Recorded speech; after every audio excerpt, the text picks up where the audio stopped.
Hi everybody, my not so live Monday morning. The Wi-Fi went out. I'm not able to get Wi-Fi where I am. I chose this beautiful location to start the day, and I guess I should have come here first to make sure that the Wi-Fi works. So today, and I'm starting my Meaningful Mondays, and what these are going to be about are sharing wisdom, sharing poems, sharing things that gave me light in my darkest moments, helped me get through challenges, helped me get through my life, and to start your day with something that's inspiring, not just strategy, not just, stories or stuff about me, although I'll share a little bit about the story behind the poems, but just as a little respite from the everyday world. And I'm here with my beautiful little guy, Pono. There's Pono, everybody, at this beautiful little creek. So while I'm reading the poem, I'm just going to leave the image on the creek so that you guys can enjoy this beautiful, beautiful nature. Okay? And the first poem I'm going to read today is by Khalil Gibran. And this beautiful person, through his book, came to me when I was 18, the night before I was about to embark on my epic journey, leaving home, Ontario, Pickering, Ontario, and moving to Germany, which ended up being a 10.5-year journey of traveling all around the world and encountering and engaging many cultures and learning different languages and stuff that I never imagined on that day. But the night before, I was so nervous that a friend of mine that I was living with, her name was Courtney Taylor, who used to model together, she pulled out this book and she read it to me, the whole book, and gave me courage. And so I'm going to be reading a lot from this book in the coming Mondays, and plus other ones. And it just really, the next morning I went out and I bought a book before I had to catch my flight, and this is the same book I'm reading from. So I'm 53 now, so this book has been with me everywhere. So relax, take a few deep breaths, and listen to the prophet and the topic of work, since it's Monday and it's the beginning of work and most people have a dreadful experience of work. I'd like to shed a different light. Then a plowman said, "Speak to us of work." And he answered, saying, "You work that you may keep pace with the earth and the soul of the earth. For to be idle is to become a stranger unto the seasons, and to step out of life's procession that marches in majesty and proud submission toward the infinite. When you work, you are a flute through whose heart the whispering of the hours turns to music.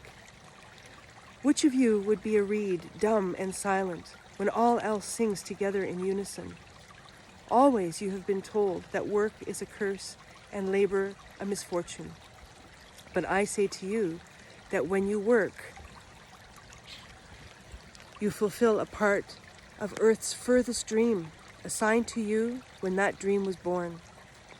And in keeping yourself with labor, you are in truth loving life. And to love life through labor is to be intimate with life's inmost secret. But if you in your pain call birth an affliction, and the support of the flesh a curse written upon your brow, then I answer that not but the sweat of your brow shall wash away that which is written. You have been told also that life is darkness, and in your weariness you echo what was said by the weary. And I say that life is indeed darkness, save when there is urge. And all urge blind, save when there is knowledge. And all knowledge is vain, save when there is work. And all work is empty, save when there is love. And when you work with love, you bind yourself and to one another and to God. And what is it to work with love? It is to weave the cloth with threads drawn from your heart, even as your beloved were to wear that cloth. It is to build a house with affection, even as if your beloved were to dwell in that house. It is to sow seeds with tenderness and reap the harvest with joy, even as if your beloved were to eat the fruit. It is to charge all things you fashion with the breath of your own spirit, and to know that all the blessed dead are standing and watching. Often have I heard you say, as if speaking in sleep, He who works in marble and finds shape of his own soul in the stone is nobler than he who plows the soil. And he who seizes the rainbow to lay it on the cloth in likeness of man is more than he who makes the sandals for our feet. But I say, not in sleep, but in the over-wakefulness of noontide, that the wind speaks not more sweetly to the giant oaks than to the least of all the blades of grass. And he alone is great who turns the voice of the wind into a song made sweeter by his own loving. Work is love made visible. And if you cannot work with love, but only with distaste, it is better that you should leave your work and sit at the gate of the temple and take alms of those who work with joy. For if you bake bread with indifference, you bake a bitter bread, and that feeds but half a man's hunger.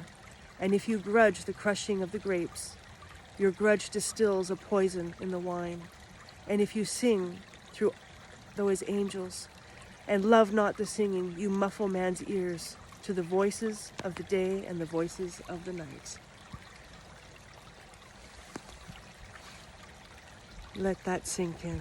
And I'm going to play a little song for you with my flute to finish this off. Take in the beauty.